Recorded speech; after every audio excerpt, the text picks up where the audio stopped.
اعوذ باللہ من الشیطان الرجیم بسم اللہ الرحمن الرحیم۔ جیسا کہ میں نے عرض کیا تھا کہ یہ جو سلسلہ شروع ہوا 14 سورتوں کا، پہلا جوڑا اس میں سے سورہ یونس، سورہ ہود علیہم الصلاۃ والسلام۔ البتہ جو تیسرا اس کے اندر سب گروپ، میں نے کہا تھا تین کے سب گروپ ہیں، یہ تیسری سورت جو ہے سورہ یوسف، یہ بالکل پورے قرآن میں منفرد ہے اپنے مزاج کی۔ اس کے ساتھ جزوی سی مشابہت آئے گی ایک صورت کی، وہ میں بعد میں عرض کروں گا۔ اس وقت یہ ہے کہ اس کو نوٹ کیجئے کہ اب تک ہم نے پڑھا ہے جو در حقیقت انباء الرسل کا مضمون ہے، جو ضائع شد و مت کے ساتھ آیا ہے۔ حضرت ابراہیم کا تھوڑا سا ذکر سورہ انعام میں ہم نے پڑھ لیا، کچھ تھوڑا سا ذکر جو ہے وہ سورہ ہود کے اندر آ گیا ہے، لیکن یہ ہے کہ اصل جو آیا ہے انباء الرسل، ایام اللہ فذکرہم بایام اللہ۔ یہ قصص النبیین کے اعتبار سے یہ منفرد صورت ہے، پوری صورت ایک نبی کے حالات پر مشتمل۔ قرآن مجید میں اس کی کوئی اور مثال نہیں۔ پھر یہ کہ اس میں وہ رنگ ہے ہی نہیں کہ حضرت یوسف علیہ السلام نے یہ دعویٰ کیا ہو کہ میں رسول ہوں، مجھے مانو، میری اطاعت کرو، اور وہاں کی جو قوم تھی اور بادشاہ جو تھا اس سے کوئی تعاون نہ کیا ہو، کچھ نہیں، وہ انداز ہی نہیں مانو گے تو عذاب آئے گا، کچھ نہیں۔ تو نبی میں اور رسول میں جو فرق ہوتا ہے وہ بھی آپ کنٹراسٹ اچھی طرح سمجھ لیجئے۔ حضرت یوسف نبی تھے، رسول نہیں تھے۔ رسول بنا کر جسے بھیج دیا جاتا تھا وہ تو پہلے کہتا تھا مجھے مانو، میری اطاعت کرو، ان اعبدوا اللہ واطیعون، اللہ کی بندگی کرو، میری اطاعت کرو، اللہ اللہ اور خیر صلی اللہ، اس کے بعد اگلی بات ہوگی۔ لیکن نبی کا معاملہ یہ نہیں ہوتا۔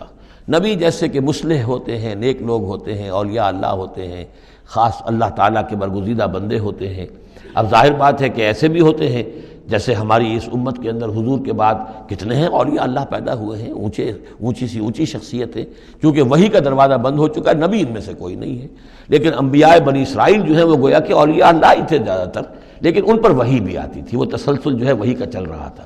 لیکن رسول وہی تھے کہ جنہیں تعین کے ساتھ کسی قوم کی طرف بھیج دیا جائے۔ حضرت یوسف کے جو یہ واقعات یہاں آ رہے ہیں اس تفصیل کے ساتھ، اور پوری صورت نازل ہوئی ہے، اس کا ایک سبب ہے۔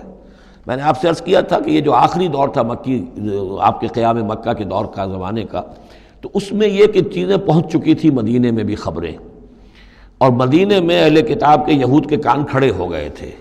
اب انہیں تو امید تھی، منتظر تھے، نبوت تو آخری ظاہر ہونے والی ہے، لیکن سمجھتے تھے ہم میں سے ہوگا۔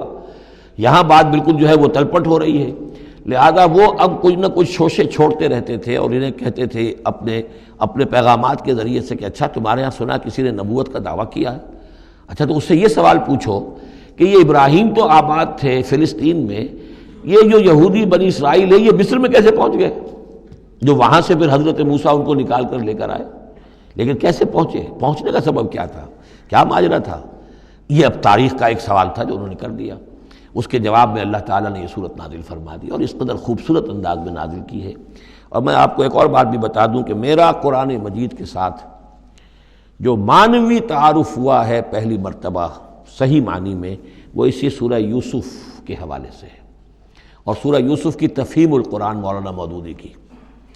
1947 میں میں میٹرک کا امتحان دے چکا تھا، ہمارا رزلٹ بھی آ چکا تھا، لیکن یہ کہ اس کے بعد وہ فسادات کیا قتل عام شروع ہوا مسلمانوں کا مشرقی پنجاب میں۔ میں حصار میں تھا، تو حصار اس شہر کا نام تھا، لیکن ہم اس میں محصور بھی ہو گئے۔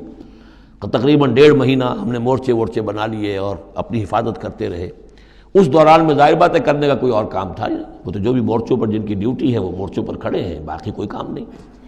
تو میں اور میرے بڑے بھائی اس زمانے میں پھر ایک مسجد کے اندر بیٹھ کر، چونکہ انہوں نے بھی، وہ مجھ سے تو ویسے 6 سال بڑے ہیں، انہوں نے بھی جب میٹرک کیا تھا تو عربی پڑھی تھی، اور میں نے تازہ میٹرک کیا تھا اور میرے پاس بھی عربی کا مضمون تھا، تو پھر یہ ہم پڑھتے تھے۔ اور ترجمان القرآن جو مولانا مودودی کا رسالہ تھا، اس میں ان دنوں تفہیم القرآن میں یہ سورہ یوسف کی تفسیر شائع ہو رہی تھی، تو ان دنوں ہم مسجد میں بیٹھ کر یہ سورہ یوسف تفہیم القرآن سے، پھر چونکہ مجھے کچھ عربی آتی تھی اور تازہ تھی، اچھی تھی، تو اس میں یہ کہ ہماری گفتگو بھی ہوتی تھی، مذاکرہ کرتے تھے۔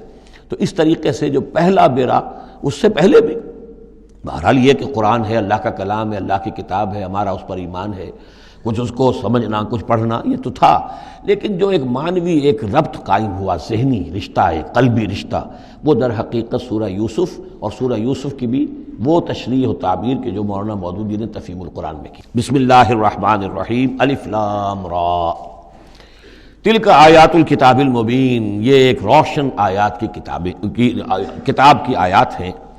انا انزلناہ قرآنا عربیا، ہم نے اس کو نازل کیا ہے عربی قرآن بنا کر۔ کس کو نازل کیا ہے؟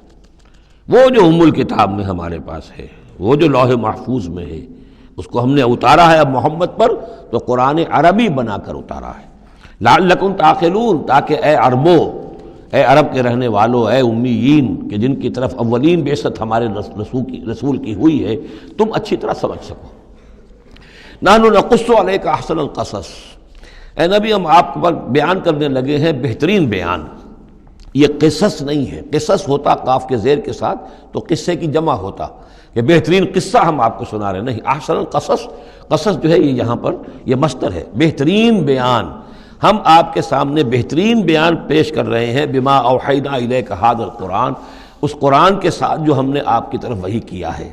وَإِن كُنتَ مِن قَبْلِهِ لَمِنَ الْغَافِلِينَ، اور یقیناً آپ اس سے پہلے، اس قرآن میں اس قصے کے آنے سے پہلے، قرآن میں اس بیان کی آمد سے پہلے، وحی سے پہلے آپ یقیناً بالکل ناواقف تھے، غافل تھے، آپ کو کچھ معلوم نہیں تھا کہ یہ حضرت یوسف کیسے وہاں پہنچے اور بنی اسرائیل کیسے پہنچ گئے۔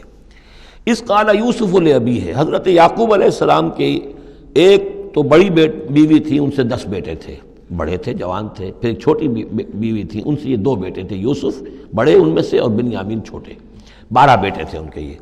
اس قال یوسف لابیہ، یاد کرو جب کہ کہا تھا یوسف نے اپنے والد سے، حضرت یعقوب سے، یا ابت، ابا جان، انی رأیت 11 کوکبا، میں نے دیکھا ہے 11 ستارے، والشمس والقمر، اور سورج اور چاند، رأیتہم لی ساجدین، کہ وہ مجھے سجدہ کر رہے ہیں، میرے سامنے جو ہے سجدے میں ہیں۔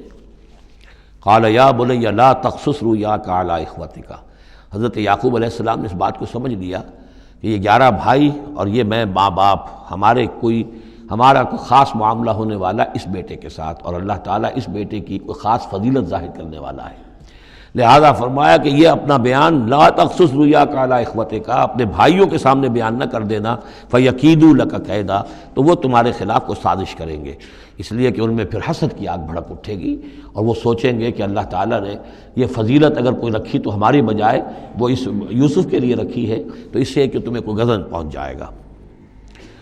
ان شیطان للانسان عدو مبین، یقیناً شیطان تو انسان کا کھلا دشمن ہے ہی۔ وَكَذَلِكَ يَجْتَبِيكَ رَبُّكَ وَيُعَلِّمُكَ مِن تَأْوِيلِ الْأَحَادِيثِ، اور اسی طریقے سے تمہارا رب جو ہے تمہیں پسند کر لے گا، چن لے گا، یعنی نبوت کے لیے اب معلوم ہوتا ہے کہ میرے بیٹوں میں سے اللہ نے تمہیں چن لیا ہے، یہ معلوم ہوتا ہے۔ كَذَلِكَ يَجْتَبِيكَ رَبُّكَ، اسی طرح اللہ چن لے گا، برگزیدہ کرے گا تجھے۔ وَيُعَلِّمُكَ مِن تَأْوِيلِ الْأَحَادِيثِ، اور تمہیں سکھائے گا تعویل الاحادیث۔ اس کے 2 معنی ہیں، ایک تو یہ کہ خواب کی تعبیر کرنا، اور یہ کسی بھی بات کی تہ تک پہنچ جانا، کنہ تک پہنچ جانا۔ تو عام اگر لیں گے تو کسی بھی بات، معاملہ فہمی جسے ہم کہتے ہیں، جز رسی، کسی چیز کے جو ہے اجزاء تک انسان پہنچ جائے، نگاہ دور تک چلی جائے، وہ بھی، اور یہ کہ اس کو تعویل الاحادیث جو ہے یہ خاص طور پر خوابوں کے لیے بھی ہے۔ وَيُتِمُّ نِعْمَتَهُ عَلَيْكَ، اور اتمام فرمائے گا اپنی نعمت کا تجھ پر، وعلی آل یعقوب، اور تمام آل یعقوب پر، کما اتمھا علی ابویک، جیسے کہ اس نعمت کا اس نے اتمام فرمایا تیرے آباء و اجداد پر، من قبل پہلے، ابراہیم و اسحاق، ابراہیم اور اسحاق پر، یعنی اسحاق تمہارے دادا اور ابراہیم تمہارے پردادا۔ اپنا نام انہوں نے نہیں لیا، ظاہر بات ہے کہ وہ خود اپنا ذکر کیسے کرتے۔ ان ربک علیم حکیم، یقیناً تیرا رب جو ہے وہ علیم ہے اور حکیم ہے۔ صدق اللہ العظیم۔